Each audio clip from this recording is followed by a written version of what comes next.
wholesale distribution planning, the process for wholesale distribution planning is different than it is for other industries, principally because, unlike manufacturers, we don't make long-term bets with our capital. We don't put in place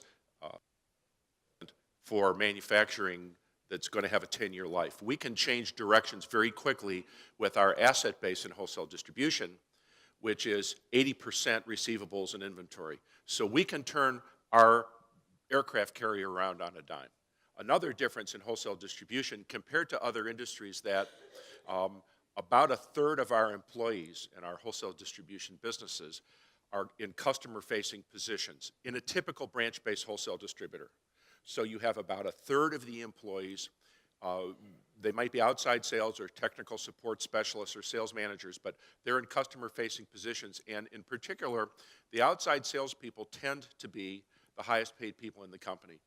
If you ran the numbers would tell you that for a typical wholesale distributor, depending on the line of trade you're in, 60% roughly of your gross margin dollars, 60%, 60 cents out of every dollar, goes to employees in the form of compensation, including benefits.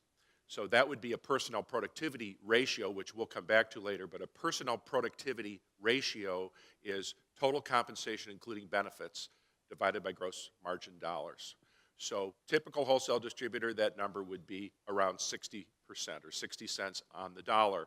And in that same typical branch-based wholesale distributor who has about 1/3 of the employees in outside sales type positions, about half of that 60 cents, in other words, 30 cents, is going to go to the outside sales force. So about 30% of the gross margin dollars generated by the company are going to the outside sales force, which, as I said earlier, is about 1/3 of the employees. And if you play around with those numbers, what it tells you is that compared to the other employees, the outside salespeople are earning 150% of what the others are. And if you take them out of the base, they earn on the average about double on a person-per-person basis. So within the company, any planning process that you engage in has to be interwoven with your sales method and the way you compensate, with the way you hire, train, compensate, and hopefully help to get your salespeople aligned with what you want your company to do.